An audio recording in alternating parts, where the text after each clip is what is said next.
So back to what I was saying. Could be us. Hey there, welcome to Beyond the Books. This is your host, Ethan Damini. This is another episode where we get to explore what students are doing beyond the books, because there's quite a lot that they are doing to get you and I inspired. So today we have Azzy the Poetess, right?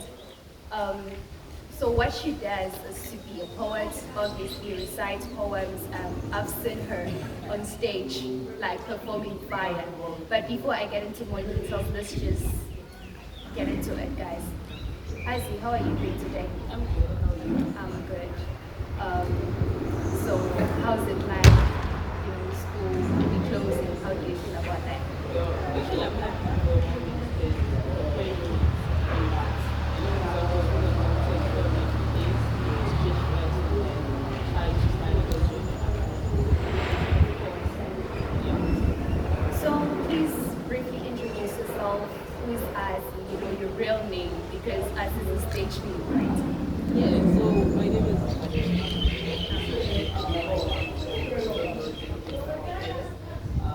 there's nothing much about me, just like general communication this year.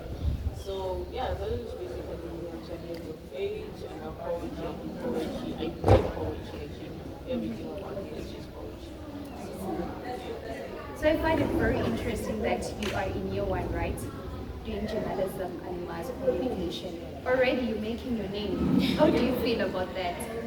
For me, I'm actually grateful. It helps me to, get into a tertiary institution that is BuzzFeed and have people say, we know you, we've seen you, we want to work with you, we want to do a interview, just like you.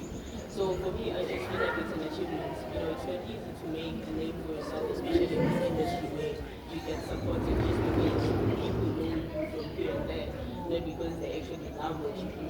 So for me, I just feel like it's an achievement to actually get people to love me for what I do and go over to an extent to actually even look away from events and all that. That's true. So tell us, how did poetry come about? Like, how did you get it? How did you get into this poetry industry?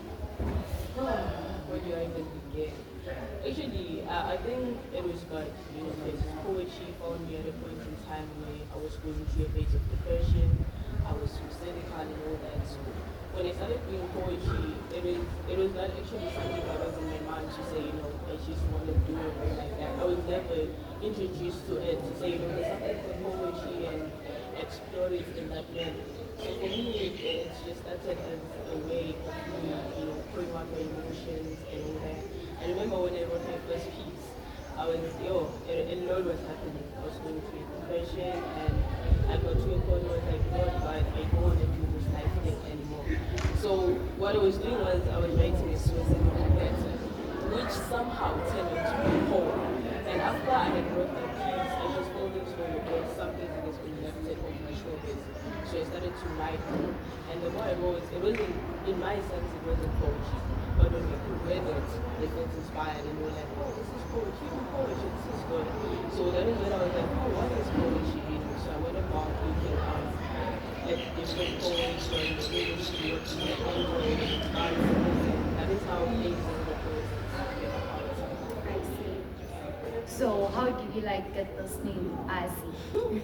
Actually, I had to be innovative about it because people would usually, when you go through something and then you're able to overcome and cope with that thing, and then you become a people's person, then you're like, I know what you want to do and I want to be able to. So people would come to me and be like, I have a problem here and there, anything. So people were like, okay, you're an easy person to talk to. You're an easy person to actually get along with. You're an easy person for someone to just pour their heart out and tell you that I'm going through this and that. So I was like, who am I going to be? Should I just use my name? And I was like, no, I want to use something so that when people ask me like, where does this name come from, I'm able to tell them a background to say, this name came from this. So I was like, I cannot be easy, the poetess. I had to be creative about it, so I became Azzy the Poetess. But the word initially comes from the word easy, so they say I'm a easy person. I know you for a moment, the next thing you're my friend, the next thing you're someone you do, I'm working hard. So, and then the N, that's my name, Fanette Marbles. So it's basically easily Fanette Marbles, it's Azzy the Poetess. That was very creative. Yeah, it was. Very. Um, so how many years have you been into this poetry industry? How has it been so far? I started writing in 2017 when I was in grade 7 at 7% from primary school.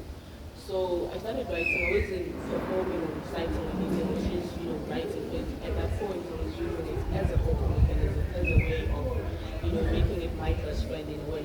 So I wrote for, I think, about 4 years without reciting. Wow. Without reciting. Until I came to a point where people were like, I love your work. You are able to read it, you are able to follow it. But then when we hear you actually reciting it, so that is when I took the initiative to say, okay, let me try.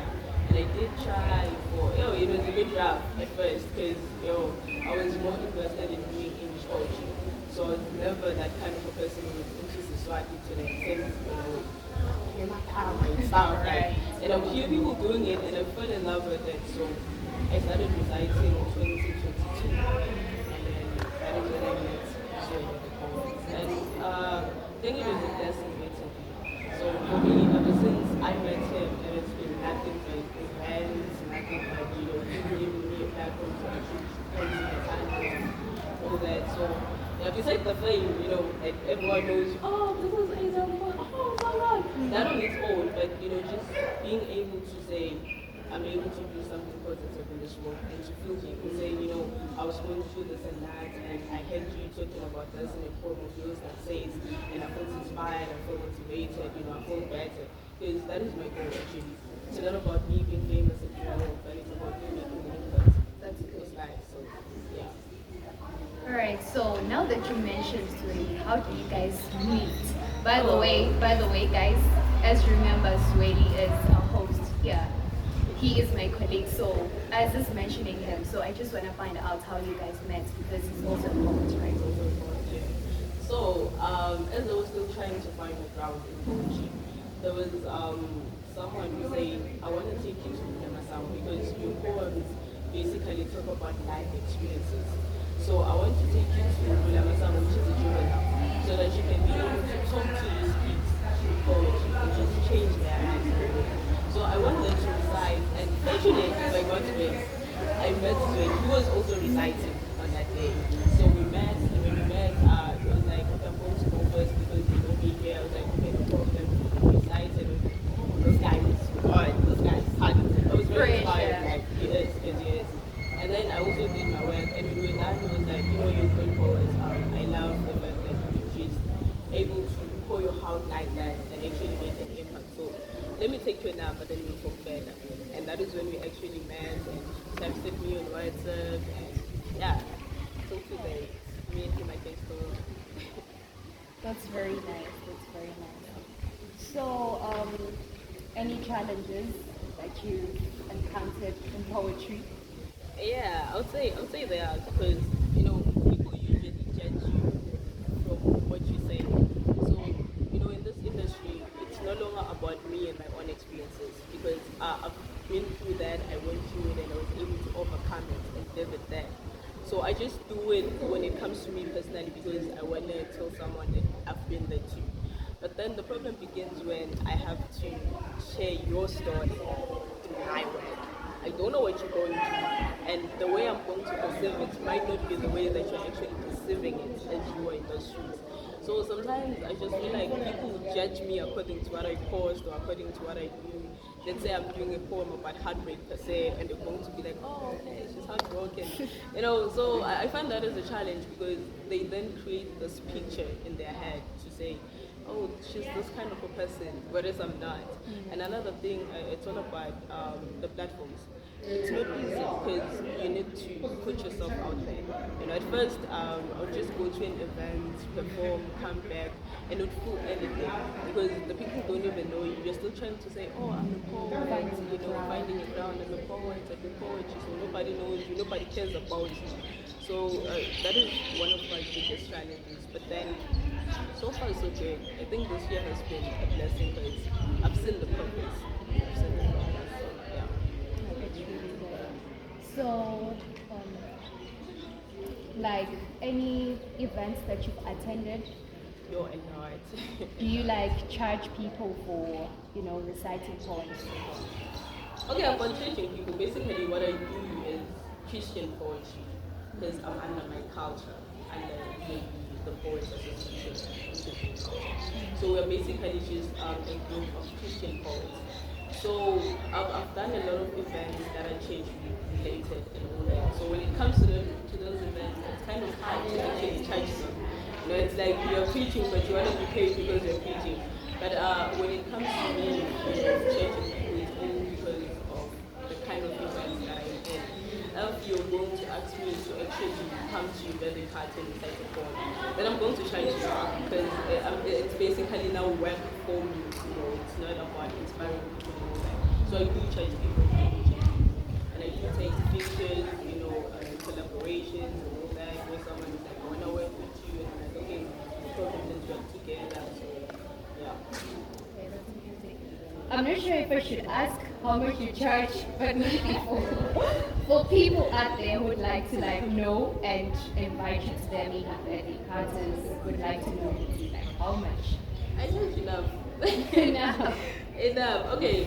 When it comes, I think for me, I never actually say, okay, it's 1,000 or whatsoever. What I do when it comes to me charging, it depends on the kind of form that you want because it's different when you're going to ask me to come to a wedding party or to come to a wedding and when you want to invite me to church or if it's a show. So I charge according to what the event is about. But I'm not really that expensive. Just yeah, let's not go that deep, but yeah, it's enough. I'm an affordable. But guys, just like you heard her, it's very affordable. You can just invite her over and she's gonna do what she does best. She delivers personally. So at this point, I'm gonna ask you to sit in jail, anyone, any poem that you feel uncomfortable. Namunga City, it's up to you whether you shorten it or the whole of it. Okay. It's up to you, even if you stand up. It's really up to you. I don't know how you really do it. Labaninge lentunane bakilina bona. Wathola sule thine business prosek bathula sathula ngesafala phansi sisabula. Imilomo yethu sayithula. Labo lephane sasasa nebabona bakhula bona muhla baswelitha boyini iphuma really ke bakhula la ngevidiyo sebakubadeka. Angisiphela ngiyenzi lezakushabela. Lo munye ke tololo kube kahambele ephula hambele enzaweni lebisekhulu as I mistake. Today she's at the stage where she is just as statistic ngengene bafana labaneslogan lesithi sidla abantwana angisiphela bathi nabathi kekela keke ngomzakhe lezo wathanza gileka ngendlela thizeni wathanza galeka egameni lekufuna iphatha ngisengindla nangisekwene bangiphatha phatha lokhu kuhlunge ukuthi kunamuntu kuphele nathi ke nawo maphupho akhe uwaphele ngepolisi ngi-Azzy The Poetess lona somondokazi weqiniso labanye bathi welisisi mina ngelisiba ngilibamba ngeqine ngilobe ngeqiniso ingani phela ngilona entasiqinisa lesulule sengigcina-ke ngicela kufaka nangizi lapho ekugcineni ngigcina nganamagama uvumelene Oh wow, that is beautiful. So guys, just so it yourself, please do and show it to your whole Azzy when you're having a birthday party or a wedding, any event where you feel like you would call her because like you saw guys, she delivers. She really does. But tell her to stand up. You'll see. So let's proceed. I saw you on Times of Eswatini, I think months back. What is that all about? So, I've been wanting to actually do an album, which is just a mixture of different poems. I tried last year and I came to a point where I was like, I'm not inspired enough to give people what I feel like God wants me to give people. So that article was basically about this album that I'm working on right now, which is called Tears. Tears is a mixture of about 7 poems. So I got inspired by the struggles that we go through as a youth. Sometimes we are categorized as the 2000 generation, narcissistic, immorality and all that. But when you go deeper, you get to understand that it's not really about the time. We go through a lot. And sometimes you don't even have a voice to actually say, I'm going through a lot. So we try to find coping mechanisms and all that. Sometimes it happens that you just have emotional issues. You don't know if I'm up and you feel like, I just did that and you find yourself acting in bed just because you're still thinking about that. So tears is just basically an album that is just a mix of so many emotional poems where I'm just saying, you know what, let us not look at things the way we want to look at them, but let us look at things for what they are. Let us not judge someone just because we saw her doing it. What if she's a drummer today because there's a reason behind and you can help that person out? So tears for me it's close to my heart because I've been in a position where I started to become someone that I wasn't. Not because I wanted to, but because I felt like, I don't really have a reason to prove a point or to be someone good and for people to love me and all that. My life was just like that. So people started saying, oh, this girl, she's like that, she's like that, she's like that, she's like that. So I was just like, let me just give people something that, when you sit at home and you listen to my work, you feel inspired, you feel better in a way, if you're going through something, you feel hope and all that. So someone approached me about it and was like, I want to write about it. So I was like, okay, no problem. And, I see. So, so like, do you have any exciting moments, most exciting moments in this industry of and to get the feedback that I got, it was very humbling. And then I went to a church in Manzini, a lighthouse ministry. What happened there, it was like everyone knew me. I wasn't even saying anything. I didn't even start talking or anything like that. But when I stepped into the room with that mic on my head, everyone's like, hey, I'm sure they were screaming. they were screaming. I didn't know if I should stop and let them, finish and all that. So I was like, oh God, thank you, So yeah, those, to just be able to get somewhere, even if people don't know you, they welcome you like that because they heard you and they heard what people say about you. They don't even know if what you're going to deliver is even, good or not, but they're always screaming and stuff. So yeah, those two events were just one of the best. So, like, how do you then balance schoolwork? How do you balance schoolwork and poetry? That's one is because at first when I was in university, it was easy because someone would call me and be like, oh, okay, we're going on events on Wednesday, 3 p.m., so can you come?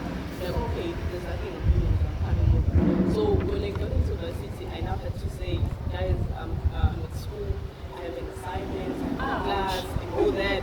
And they will be like, oh, okay, we're going to find someone else. I remember there was this one big event, and they were like, they actually asked the poet, the certain poets to come and perform. And then he called them to say I cannot make it. And then they called me. And it was it was a very big event. And when they called me, I was in class. I couldn't take the call. So when it was done, I called them back. We were like, oh, okay, we wanted to take you to this place. There was an event like this, like that, but we've already found someone else.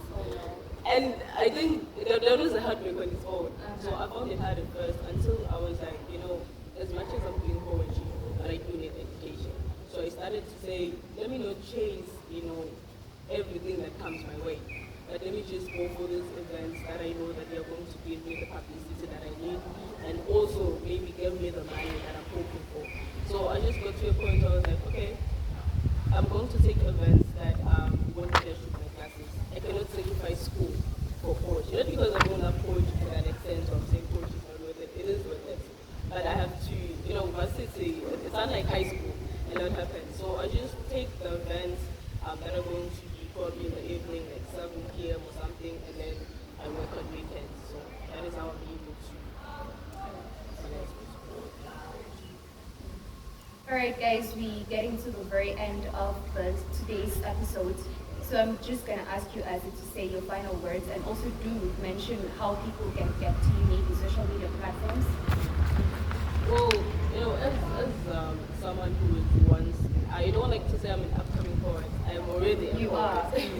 So as a poet, we go through a lot because poetry isn't something that people are educated much about. They know and are informative that much about it. So they know you as a poet because they've seen you perform something. So sometimes it happens that you try so hard. You just say, I want people to know me and you're the publicity. And you do not get the feedback that that you hoping for. But that doesn't mean that you should stop. You know, if you love someone, something that you go for it, you pursue it with everything that you have.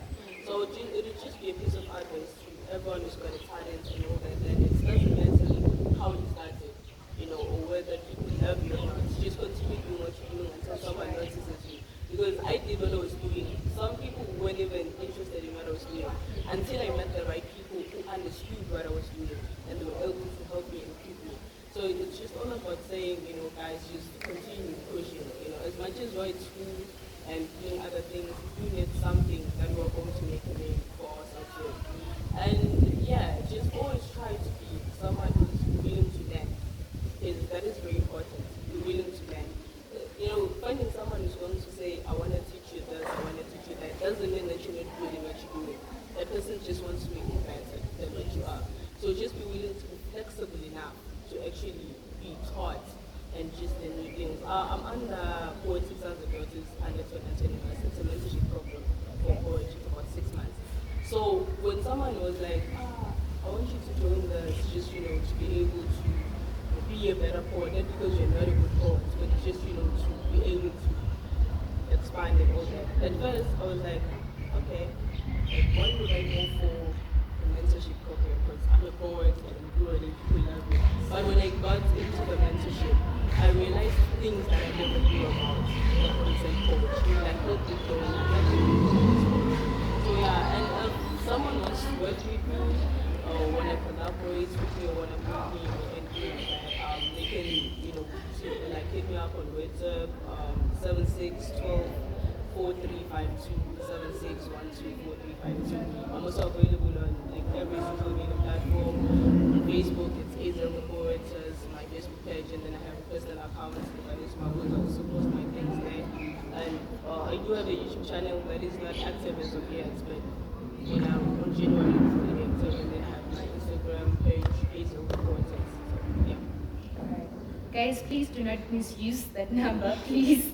All right, with that said, we've come to the very end of today's episode, and I feel like it's worth mentioning that this is the very last episode of this year. We're going to resume this episode when we come back from Christmas holidays. From me, Lihle Damini, thank you guys for the support, lovely messages. We really appreciate it, and thank you, Azzy, for joining us today. With that said, stay curious, guys. Bye.